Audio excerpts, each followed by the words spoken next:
ಈ ಕತೆ ಶುರುವಾಗೋದು ಸೈಬೀರಿಯಾದ ಕ್ಯಾಂಪಿನಿಂದ. ಅದು 1945. ಸೈಬೀರಿಯಾದ ಕ್ಯಾಂಪೊಂದರಲ್ಲಿ ಸಾವಿರಾರು ಜರ್ಮನ್ ಸೈನಿಕರನ್ನು ಬಂದಿಯಾಗಿಡಲಾಗಿತ್ತು. ಇವರೆಲ್ಲರೂ ಜರ್ಮನ್ ಸೈನಿಕರಾಗಿದ್ರು.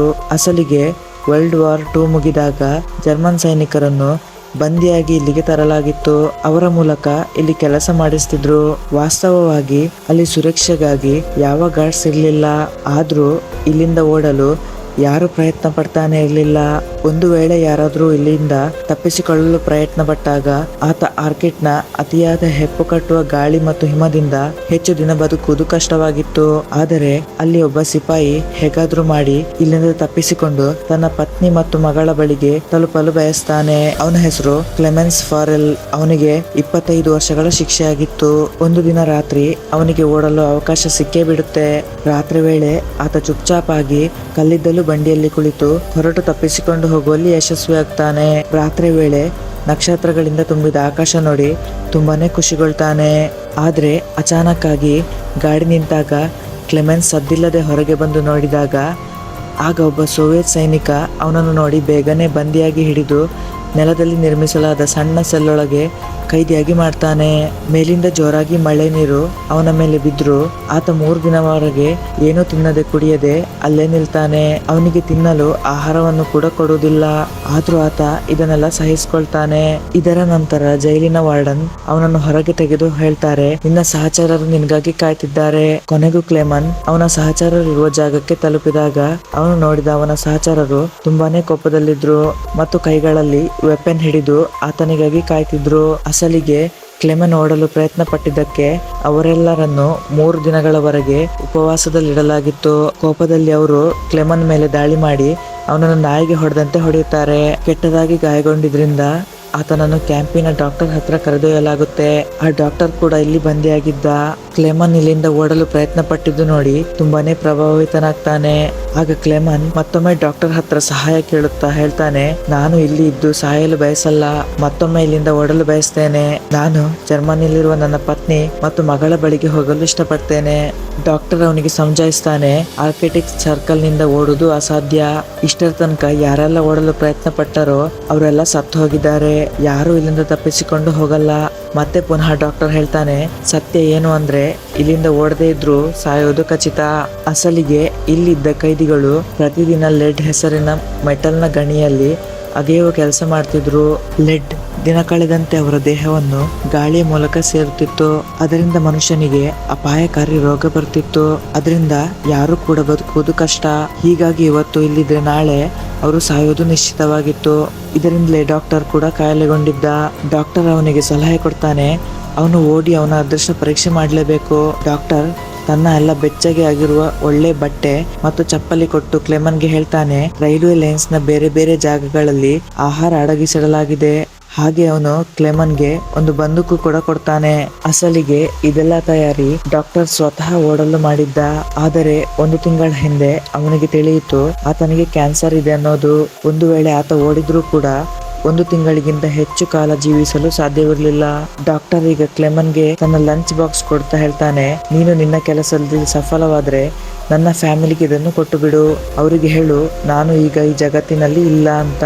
ಇದೇ ರಾತ್ರಿ ಅಲ್ಲಿ ಜೋರಾದ ತುಫಾನು ಬೀಸುತ್ತೆ. ಈ ಸಂದರ್ಭದಲ್ಲಿ ಕ್ಲೆಮನ್ ರಾತ್ರಿ ವೇಳೆ ಮತ್ತೊಂದು ಬಾರಿ ಓಡಿ ಹೋಗ್ತಾನೆ.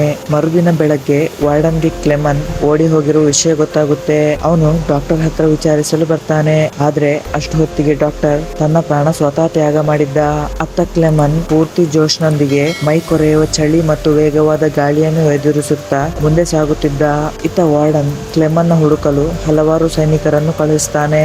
ಆ ಸೈನಿಕರು ಎಷ್ಟೇ ಹುಡುಕಿದ್ರು ಅವರಿಗೆ ಕ್ಲೆಮನ್ನ ಸುಳಿವೇ ಸಿಗುವುದಿಲ್ಲ. ಎಲ್ಲರಿಗನಿಸುತ್ತೆ ಬಹುಶಃ ಆತ ಬರಫ್ನಲ್ಲಿ ಹೆಪ್ಪುಗಟ್ಟಿ ಸತ್ತಿರಬಹುದು. ಆದ್ರೆ ವಾರ್ಡನ್ಗೆ ಆತ ಇನ್ನು ಜೀವಂತವಾಗಿ ಇದ್ದಾನೆ ಅನ್ನೋ ನಂಬಿಕೆ ಇತ್ತು. ಹೀಗಾಗಿ ಆತ ಹುಡುಕಾಟ ಜಾರಿ ಇಡಲು ಆದೇಶ ಕೊಡ್ತಾನೆ. ಇನ್ನೊಂದೆಡೆ ಮೈ ಕೊರೆಯುವ ಚಳಿ ಹಿಮವನ್ನು ಲೆಕ್ಕಿಸದೆ ಮುಂದೆ ಸಾಗುತ್ತಿದ್ದ ಕ್ಲೆಮನ್ ಇವತ್ತು ಅವನು ಜೈಲಿನಿಂದ ಓಡಿ 9 ದಿನಗಳು ಕಳೆದಿದ್ವು. ಹೆಚ್ಚು ದಿನ ಓಡಿದ ನಂತರ ಅವನಿಗೆ ನಾಯಿಗಳ ಬೊಗಳುವಿಕೆ ಕೇಳಿಸುತ್ತೆ. ಹಿಂದೆ ತಿರುಗಿದಾಗ ಆತನ ಹಿಂದೆ ಸ್ಲೆಡ್ಸ್ ನಾಯಿಗಳು ಓಡುತ್ತಾ ಬರುತ್ತಿದ್ವು. ಕ್ಲೆಮನ್ ಓಡಿದ್ರು ಕೂಡ ಅವುಗಳು ಅವನ ಮೇಲಿಂದ ಹಾರುತ್ತಾ ಹಾದು ಹೋಗುತ್ತವೆ. ಅಚಾನಕ್ ಆಗಿ ಕ್ಲೆಮನ್ ಕಣ್ಣು ತೆರೆದು ನೋಡಿದಾಗ ಆತ ಪೂರ್ತಿಯಾಗಿ ಸರಿಯಾಗಿದ್ದ. ಅಸಲಿಗೆ ಆ ಪೂರ್ತಿ ಘಟನೆ ಅವನ ಮನಸ್ಸಿನ ಭ್ರಮೆಯಾಗಿತ್ತು. ಒಂದು ಕನಸು ಅಂದ್ರೂ ತಪ್ಪಾಗಲ್ಲ. ಅವನ 4 ಕಡೆ ಬಿಳಿಯ ಹಿಮವೇ ತುಂಬಿತ್ತು. ಹಾಗೆ ಆಹಾರ ಕೂಡ ಮುಗಿದಿತ್ತು. ಅವನ ಧೈರ್ಯ ಮುಗಿದು ಹೋಗಿತ್ತು ಅನ್ನುವಾಗ ಆತ ದೇವರ ಬಳಿ ಚಮತ್ಕಾರ ಸೃಷ್ಟಿಸಲು ಹೇಳ್ತಾನೆ. ಆದ್ರೆ ಆರ್ಕಿಡ್ ಸರ್ಕಲ್ ನಲ್ಲಿ ದೂರಕ್ಕೂ ಬರ್ಫ್ ಬಿಟ್ರೆ ಏನೂ ಇರ್ಲಿಲ್ಲ. ಈಗ ಅವನ ಹತ್ತಿರ ಯಾವುದೇ ದಾರಿ ಕೂಡ ಇರ್ಲಿಲ್ಲ. ಹೀಗಾಗಿ ಆತ ಸ್ವಲ್ಪ ದಿನಗಳವರೆಗೆ ಮುಂದೆ ಹೋಗ್ತಾನೆ ಇರ್ತಾನೆ. ಕೊನೆಗೂ ಆತ ಪ್ರಜ್ಞೆ ತಪ್ಪಿ ನೆಲಕ್ಕೆ ಬೀಳ್ತಾನೆ. ಕೆಲವು ಸಮಯದ ಬಳಿಕ ಆತನ ಕಣ್ಣು ತೆರೆದಾಗ ಆತ ವಿಚಿತ್ರ ಶಬ್ದವೊಂದು ಕೇಳುತ್ತೆ. ಆತನ ಕಣ್ಣುಗಳು ಅತ್ತ ಹೊರಳಿದಾಗ ಕಣ್ಣುಗಳಲ್ಲಿ ಹೊಸ ಹೊಳಪು ಮೂಡುತ್ತೆ. ಬೇಗನೆ ತನ್ನ ಹತ್ತಿರ ಇದ್ದ ಬಂದೂಕು ತೆಗೆದು ಎದುರಲ್ಲಿ ಕಾಣಿಸಿದ ಸೀಲ್ ಮೇಲೆ ಗುಂಡು ಹಾರಿಸಿದ. ಆದ್ರೆ ದುರದೃಷ್ಟ ಅನ್ನುವಂತೆ ಆತನ ಒಂದು ಗುಂಡು ಕೂಡ ಅದಕ್ಕೆ ತಾಗುವುದೇ ಇಲ್ಲ. ಸೀಲ್ ಓಡಲು ಆರಂಭಿಸಿದಾಗ ಕ್ಲೆಮನ್ ಅದರ ಹಿಂದೆ ಓಡ್ತಾನೆ. ಆದ್ರೆ ಅದು ಅಚಾನಕ್ ಆಗಿ ಮಂಜುಗಡ್ಡೆ ಕಲ್ಲಿನ ಹಿಂದೆ ಹೋಗುತ್ತೆ. ನಂತರ ಅವನು ಹೆಚ್ಚು ಯೋಚಿಸದೆ ಗುಂಡು ಹಾರಿಸಿ ಸೀಲ್ನ ಕೊಲ್ಲುವಲ್ಲಿ ಸಕ್ಸಸ್ ಆಗ್ತಾನೆ. ಹೊಟ್ಟೆ ತುಂಬಾ ರುಚಿಯಾದ ಆಹಾರ ಸೇವಿಸಿದ ನಂತರ ತನ್ನ ಕಾಲುಗಳ ಮೇಲೆ ಆತ ಪಟ್ಟಿ ಕಟ್ಟುತ್ತಾನೆ. ಯಾಕಂದ್ರೆ ಚಳಿಯಿಂದ ಆತನಿಗೆ ಸ್ವಲ್ಪ ನೆಮ್ಮದಿ ಸಿಗಲಿ ಅಂತ. ಸ್ವಲ್ಪ ಆರಾಮ ಮಾಡಿ ಕ್ಲೆಮನ್ ಮತ್ತೆ ತನ್ನ ಪ್ರಯಾಣ ಆರಂಭಿಸ್ತಾನೆ. ಆತನ ಒಂಟಿತನ ಮತ್ತು ದೂರದ ಪ್ರಯಾಣದಿಂದ ಆತನ ಮಾನಸಿಕ ನೆಮ್ಮದಿ ಹಾಳಾಗ್ತಿತ್ತು. ಹೀಗಾಗಿ ಆತ ತನ್ನ ಜೊತೆ ತಾನೇ ಮಾತಾಡಲು ಶುರು ಮಾಡ್ತಾನೆ. ಹಾಗೆ ಸ್ವಲ್ಪ ದೂರ ನಡೆದಾಗ ಕಂಪಾಸ್ನಿಂದ ದಿಕ್ಕು ನೋಡ್ತಾನೆ. ಯಾಕಂದ್ರೆ ಆತ ಅಲ್ಲಿ ಕಳೆದು ಹೋಗ್ಬಾರ್ದು ಅಂತ. ಇದೇ ರೀತಿ ಹಲವು ದಿನ ನಡೆದ ಬಳಿಕ ಆತನಿಗೆ ಹಿಮದ ನಡುವೆ ಒಂದು ಒಣಗಿದ ಮರ ಕಾಣಿಸುತ್ತೆ. ಅದನ್ನು ನೋಡಿ ಕ್ಲೆಮನ್ ಖುಷಿಯಲ್ಲಿ ಹುಚ್ಚನಂತಾಗ್ತಾನೆ. ಆ ಮರವನ್ನು ಅಪ್ಪಿಕೊಳ್ತಾನೆ. ಇದರ ಅರ್ಥ 2 ತಿಂಗಳ ಅಲೆದಾಟದ ನಂತರ ಆತ ಆರ್ಕಿಟಿಕ್ ಸರ್ಕಲ್ ನಿಂದ ಹೊರಗೆ ಬಂದಿದ್ದ. ಮತ್ತೊಂದೆಡೆ ವಾರ್ಡನ್ ಈಗಲೂ ಸೋಲೊಪ್ಪಿಕೊಳ್ಳದೆ 500 ಕಿಲೋಮೀಟರ್ ತನಕ ಕ್ಲೆಮನ್ ಹುಡುಕಲು ತನ್ನ ಸೈನಿಕರಿಗೆ ಆರ್ಡರ್ ಕೊಡ್ತಾನೆ. ಇತ್ತ ಕ್ಲೆಮನ್ ಕಾಡಿನ ತನಕ ತಲುಪಿದ್ದ. ಆಗ ಅಚಾನಕ್ ಆಗಿ ಹಿಮದ ತೂಫಾನು ಆರಂಭಿಸುತ್ತೆ. ಈ ತೂಫಾನಿನ ರಭಸಕ್ಕೆ ದೊಡ್ಡ ದೊಡ್ಡ ಮರಗಳು ಬೇರು ಸಮೇತ ಕಿತ್ತು ಹೋಗುತ್ತೆ. ಹಾಗೆ ಕ್ಲೆಮನ್ ಇವುಗಳಲ್ಲಿ ಒಂದು ದೊಡ್ಡ ಮರ ಅವನ ಮೇಲೆ ಬೀಳುತ್ತೆ. ಅದೃಷ್ಟ ಅನ್ನುವಂತೆ ಸಂಜೋ ಮತ್ತು ಮ್ಯಾಟನ್ ಹೆಸರಿನ ಇಬ್ಬರು ವ್ಯಕ್ತಿಗಳು ಚಿನ್ನದ ತಲಾಶೆಯಲ್ಲಿ ಅಲ್ಲಿಗೆ ಬಂದಿದ್ರು. ಕ್ಲೆಮನ್ಸ್ನ ಜೀವ ಉಳಿಸ್ತಾರೆ. ನಂತರ ಅವರು 3 ಜನರು ಮುಂದೆ ಹೋಗತೊಡಗ್ತಾರೆ. ನಿಧಾನವಾಗಿ ವಾತಾವರಣ ಸರಿಯಾಗಿ ಅವರು 3 ಒಂದು ನಾವೇ ಮಾಡಿ ನದಿಯನ್ನು ಪಾರು ಮಾಡಲು ತೀರ್ಮಾನ ಮಾಡಿದ್ರು. ಒಬ್ಬರಿಗೆ ಒಬ್ರು ತಮ್ಮ ಜೀವನದ ಕತೆ ಹೇಳಿದ್ರು. ಆದ್ರೆ ಕೆಲವೇ ಕ್ಷಣದಲ್ಲಿ ನದಿಯ ನೀರಿನ ತೀವ್ರತೆ ಹೆಚ್ಚಾಗುತ್ತೆ. ಇದರಿಂದ ಕ್ಲೆಮನ್ ಮತ್ತು ಮಾರ್ಟಿನ್ಗೆ ನಾವೇನು ಸಂಭಾಳಿಸೋದು ಆಗೋದಿಲ್ಲ. ಅಚಾನಕ್ ಆಗಿ ಸಂಜೋನ ಬ್ಯಾಲೆನ್ಸ್ ತಪ್ಪಿ ನದಿಯಲ್ಲಿ ಬೀಳ್ತಾನೆ.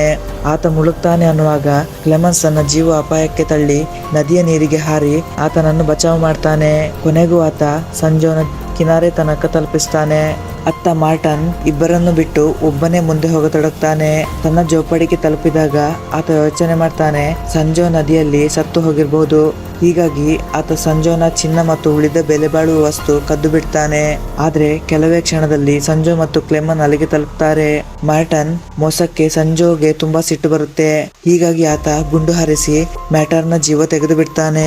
ಇದರ ಬಳಿಕ ಸಂಜೋ ಮತ್ತು ಕ್ಲೆಮನ್ ತಮ್ಮ ವಸ್ತುಗಳನ್ನು ತೆಗೆದುಕೊಂಡು ಇಲ್ಲಿಂದ ಪ್ರಯಾಣ ಮುಂದುವರಿಸ್ತಾರೆ. ಬೇಗನೆ ಚಳಿಗಾಲ ಬರುತ್ತೆ. ಇವರಿಗೆ ಮುಂದೆ ಸಾಗೋದು ಇನ್ನೂ ಕಷ್ಟವಾಗುತ್ತೆ.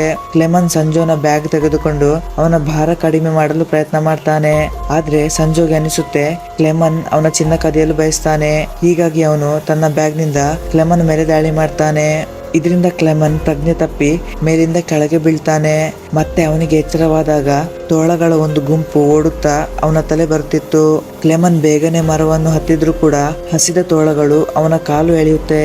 ಆ ಸಣ್ಣ ಮರ ಬಿದ್ದಾಗ ಆ ತೋಳಗಳು ಇವನನ್ನು ಸಾಯಿಸುವುದರಲ್ಲೇ ಇತ್ತು. ಅದೇ ಸಂದರ್ಭದಲ್ಲಿ ಅಚಾನಕ್ ಆಗಿ ಗುಂಡುಗಳು ಸಮೀಪದಲ್ಲೇ ಹಾರೋ ಸದ್ದು ಕೇಳುತ್ತೆ. ಅದರಲ್ಲಿ ಎಲ್ಲಾ ತೋಳಗಳು ಸತ್ತು ಹೋಗುತ್ತೆ.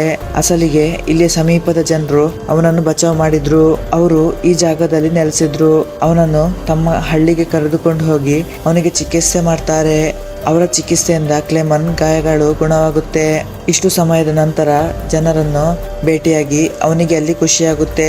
ಪ್ರತಿಯೊಬ್ಬರ ಪರಿಚಯ ಅಲ್ಲಿ ಅವನಿಗೆ ಆಗುತ್ತೆ. ಆದರೆ ಇಲ್ಲಿಗೂ ಕೂಡ ಸೋವಿಯತ್ ವಾರ್ಡನ್ ಕಳಿಸಿದ ಲೆಟರ್ ತಲುಪುತ್ತೆ. ಒಬ್ಬ ಜರ್ಮನ್ ಸೈನಿಕ ನಮ್ಮ ಕ್ಯಾಂಪಿನಿಂದ ಓಡಿ ಹೋಗಿದ್ದಾನೆ, ಯಾರಾದ್ರೂ ಅವನಿಗೆ ಉಳಿದುಕೊಳ್ಳಲು ಆಸರೆ ಕೊಟ್ರೆ ಪರಿಣಾಮ ನೆಟ್ಟಗಿರಲ್ಲ ಅಂತ ಆ ಲೆಟರ್ ನಲ್ಲಿರುತ್ತೆ. ಅವನು ಕ್ಲೆಮನ್ ಹಿಡಿಯಲು ಬಯಸಿದ್ದ. ಇದರಿಂದಾಗಿ ಕ್ಲೆಮನ್ ಬೇರೆ ದಾರಿ ಕಾಣದೆ ಅಲ್ಲಿಂದ ಹೋಗಲೇಬೇಕಾಗುತ್ತೆ. ಹೋಗುವ ಮೊದಲು ಅವನಿಗೆ ಅಲ್ಲಿಯ ಜನ ಬೇಕಾದಷ್ಟು ತಿನ್ನಲು ಆಹಾರ ಮತ್ತು ಒಂದು ಬೇಟೆ ನಾಯಿ ಉಡುಗೊರೆಯಾಗಿ ಕೊಡ್ತಾರೆ. ಮನೆಗೆ ಹೋಗುವ ಅವನ ಪಯಣದಲ್ಲಿ ಈಗ ಅವನು ಒಬ್ಬಂಟಿಯಾಗಿರ್ಲಿಲ್ಲ. ಅವನ ಜೊತೆ ಅವನ ಸಾಥ್ ಕೊಡಲು ಒಂದು ನಾಯಿ ಇತ್ತು. ಈಗ ಅವನು ಹೆಚ್ಚು ಕಡಿಮೆ 1 ವರ್ಷ ತನಕ ನಡೆಯುತ್ತಾ ಮುಂದೆ ಸಾಗುತ್ತಲೇ ಇರ್ತಾನೆ. ಒಂದು ದಿನ ಅವನು ಮರದ ಮೇಲ್ಬಳಿಗೆ ತಲುಪ್ತಾರೆ. ಅಲ್ಲಿ ಕ್ಲೆಮನ್ನ ನಾಯಿ ತಿನ್ನಲು ಆಹಾರ ಹುಡುಕುತ್ತಾ ಹೋಗುತ್ತೆ. ಅಲ್ಲಿಯ ಕೆಲವು ಕೆಲಸಗಾರರು ಅದನ್ನು ಓಡಿಸ್ತಾರೆ. ಕ್ಲೆಮನ್ ಅವರ ಎದುರು ಬಂದಾಗ ಅವರು ಇವನು ಜರ್ಮನ್ ಸೈನಿಕನೆಂದು ಗುರುತು ಹಿಡಿದು ಮಾಲೀಕನ ಹತ್ರ ಕರೆದೊಯ್ಯುತ್ತಾರೆ. ಕ್ಲೆಮನ್ ಮಿಲಿನ ಮಾಲೀಕನಿಗೆ ತನ್ನ ಎಲ್ಲಾ ಕತೆ ಹೇಳ್ತಾನೆ. ಮಿಲಿನ ಮಾಲೀಕ ಅವನಿಗೆ ತಿನ್ನಲು ಆಹಾರ ಕೊಡ್ತಾನೆ. ಇದರ ಬಳಿಕ ಅವರು ಕ್ಲೆಮನ್ನ ಜರ್ಮನಿಯ ಟ್ರೈನ್ ನಲ್ಲಿ ಕೂರಿಸ್ತಾರೆ. ಈಗ ಅವನು ಬೇಗನೆ ಮನೆ ತಲುಪೋನಿದ್ದ. ಹೀಗಾಗಿ ಕ್ಲೆಮನ್ ಮುಖದಲ್ಲಿ ದೊಡ್ಡ ಮುಗುಳು ನಗೆ ಇರುತ್ತೆ. ಅದೃಷ್ಟ ಅನ್ನುವಂತೆ ಕ್ಲೆಮನ್ ಮೊದಲೇ ಸಿಪಾಯಿಗಳನ್ನು ಟ್ರೈನ್ ಸ್ಟೇಷನ್ ನಲ್ಲಿ ನೋಡಿ ತನ್ನ ಡಾಗ್ ಜೊತೆ ಸಮಯ ನೋಡಿ ಓಡಿಬಿಡ್ತಾನೆ. ಗ್ರಾಚಾರ ಕೆಡುವಂತೆ ಕೊನೆಗೂ ಅವನನ್ನು ಸಿಪಾಯಿಗಳು ಹಿಡಿತಾರೆ. ಈಗ ಕ್ಲೆಮನ್ನ ಎಲ್ಲಾ ಭರವಸೆಗಳು ಅಂತ್ಯವಾಗಿದ್ವು. ಇಲ್ಲಿ ಅವನ ಅದೃಷ್ಟ ಅನ್ನುವಂತೆ ಕ್ಲೆಮನ್ ನಾಯಿ ವಾರ್ಡನ್ ಮೇಲೆ ದಾಳಿ ಮಾಡಿ ಕೆಟ್ಟದಾಗಿ ಕಚ್ಚಿ ಬಿಡುತ್ತೆ. ತನ್ನ ನಾಯಿಯ ನೀತಿನಿಂದ ಕ್ಲೆಮನ್ಗೆ ಮತ್ತೊಮ್ಮೆ ಓಡಲು ಅವಕಾಶ ಸಿಗುತ್ತೆ. ಆಗ ಅವನಿಗೆ ಗುಂಡುಗಳ ಸದ್ದು ಕೇಳುತ್ತೆ. ಅವನಿಗೆ ಅರಿವಾಗುತ್ತೆ ಅವನ ನಾಯಿಯನ್ನು ವಾರ್ಡನ್ ಕೊಂದಿದ್ದಾನೆ ಅನ್ನೋದು. ಆದರೆ ಕ್ಲೆಮನ್ ಅದಕ್ಕೆ ಸಹಾಯ ಮಾಡಲು ಸಾಧ್ಯವಾಗದೆ ಓಡಲೇಬೇಕಾಯ್ತು. ಅವನಿಗೆ ತುಂಬಾ ಬೇಜಾರಾಗುತ್ತೆ. ಓಡುತ್ತಾ ಅವನು ಒಂದು ಬ್ರಿಡ್ಜ್ ಮೇಲೆ ಹತ್ತಿ ಕೆಳಗಡೆಯಿಂದ ಸಾಗುತ್ತಿದ್ದ ಟ್ರೈನ್ ಮೇಲೆ ಹರ್ತಾನೆ. ಹೀಗೆ ಅವನು ಕೈಗೆ ಸಿಗದೆ ತಪ್ಪಿಸಿಕೊಂಡು ಬಿಡ್ತಾನೆ. ಇದರ ನಂತರ ಅವನು ತನ್ನ ದಾರಿಯಲ್ಲಿ ಮುಂದೆ ಸಾಗಲು ಶುರು ಮಾಡ್ತಾನೆ. ತುಂಬಾನೇ ವರ್ಷ ಕಳೆದು 1952 ಇಸ್ವಿ ಬಂತು. ಕ್ಲೆಮನ್ ಈಗ ಹಣವೂ ಇರಲಿಲ್ಲ, ತಿನ್ನಲು ಆಹಾರ ಕೂಡ ಇರುವುದಿಲ್ಲ. ಒಂದು ಜಾತ್ರೆಗೆ ತಲುಪ್ತಾನೆ. ಅವನ ದೃಷ್ಟಿ ತಯಾರಿಸುತ್ತಿದ್ದ ಆಹಾರದ ಮೇಲೆ ಬೀಳುತ್ತೆ. ಅಂಗಡಿಯವನು ಮಾತ್ರ ಆಹಾರ ಕೊಡದೆ ಬೇಗನೆ ಅವನನ್ನು ಓಡಿಸಿ ಬಿಡ್ತಾನೆ. ನಡೆಯುತ್ತಾ ಆತ ಪಾನ್ ಕೇಕ್ಸ್ನ ಜಾಗಕ್ಕೆ ಬರ್ತಾನೆ. ಅಲ್ಲಿ ಅವನನ್ನು ಹುಡುಗಿಯರು ಸ್ವಾಗತ ಮಾಡ್ತಾರೆ. ಅವನ ಬಳಿ ಹಣ ಇರದೆ ನಿರಾಶೆಗೊಂಡು ಅಲ್ಲಿಂದ ಮುಂದೆ ಹೋಗ್ತಾನೆ. ಒಬ್ಬ ಹುಡುಗಿಗೆ ಅವನ ಮೇಲೆ ಕರುಣೆ ಬಂದು ಪ್ಯಾನ್ ಕೇಕ್ನ ತುಂಡು ಒಬ್ಬ ಹುಡುಗನ ಕೈಯಲ್ಲಿ ಕೊಟ್ಟು ಕ್ಲೆಮನ್ಗೆ ಕೊಡಲು ಕೊಡ್ತಾಳೆ. ಮೊದಲು ಕ್ಲೆಮನ್ ಇದಕ್ಕೆ ನಿರಾಕರಿಸಿದ್ರು. ನಂತರ ಪ್ಯಾನ್ನ ಕೇಕ್ ತೆಗೆದುಕೊಂಡು ತಿಂದ್ಬಿಡ್ತಾನೆ. ಅಸಲಿಗೆ ಕ್ಲೆಮನ್ ಈಗ ಸೆಂಟ್ರೋಲಿಸಿಯನ್ ತಲುಪಿದ್ದ. ಅಲ್ಲಿ ಒಬ್ಬ ಯಹೂದಿ ವ್ಯಕ್ತಿ ಕ್ಲೆಮನ್ನ ನೋಡ್ತಾನೆ. ಅವನಿಗೆ ಕ್ಲೆಮನ್ ಮೇಲೆ ಸಂಶಯ ಮೂಡುತ್ತೆ. ಇತ್ತ ಕ್ಲೆಮನ್ ನಡೆಯುತ್ತಾ ಒಂದು ಚರ್ಚ್ ಬಳಿ ತಲುಪ್ತಾನೆ. ತನ್ನ ಕೈ ಜೋಡಿಸಿ ದೇವರ ಬಳಿ ಪ್ರಾರ್ಥನೆ ಮಾಡ್ತಾನೆ. ಆ ಯಹೂದಿ ವ್ಯಕ್ತಿ ಕೂಡ ಇವನ ಹಿಂದೆ ತಲುಪ್ತಾನೆ. ಆ ವ್ಯಕ್ತಿ ಕ್ಲೆಮನ್ ಬಗ್ಗೆ ಪೊಲೀಸರಿಗೆ ಇನ್ಫಾರ್ಮ್ ಮಾಡಲ್ಲ. ಅಸಲಿಗೆ ಆತ ಕೂಡ ಕೆಲವು ಸಮಯದ ಹಿಂದೆ ಒಬ್ಬ ಯುದ್ಧದ ಕೈದಿಯಾಗಿದ್ದ. ಇದರಿಂದಾಗಿ ಆತ ಕ್ಲೆಮನ್ ಪರಿಸ್ಥಿತಿ ಅರ್ಥ ಮಾಡಿಕೊಳ್ತಿದ್ದ. ಕ್ಲೆಮನ್ಗೆ ತಾನು ಕೂಡ ಕೈದಿಯಾಗಿದ್ದ ವಿಷಯ ತಿಳಿಸ್ತಾನೆ. ಬಳಿಕ ಅವನನ್ನು ತನ್ನ ಮನೆ ರೂಮ್ಗೆ ಕರೆತರ್ತಾನೆ.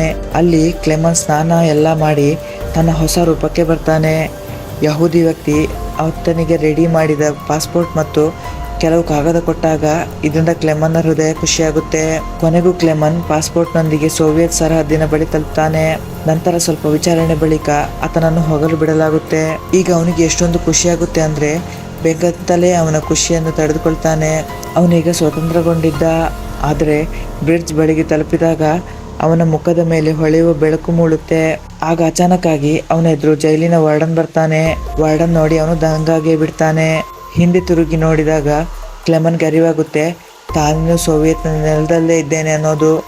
ಇದರ ಅರ್ಥ ವಾರ್ಡನ್ ಈಗಲೂ ಕೂಡ ಅವನನ್ನು ಬಂಧಿಸಬಹುದಾಗಿತ್ತು. ಇದೆಲ್ಲ ಅರಿವಾಗಿ ಕ್ಲೆಮನ್ ಹೃದಯ ಒಡೆದೇ ಹೋಗುತ್ತೆ. ಇಷ್ಟೆಲ್ಲ ವರ್ಷ ಕಷ್ಟಪಟ್ಟರೂ ಕೂಡ ಅವನ ಕಷ್ಟದ 7 ವರ್ಷಗಳ ಪ್ರಯತ್ನ ಅದು ಮಣ್ಣು ಪಾಲಾಗಿತ್ತು.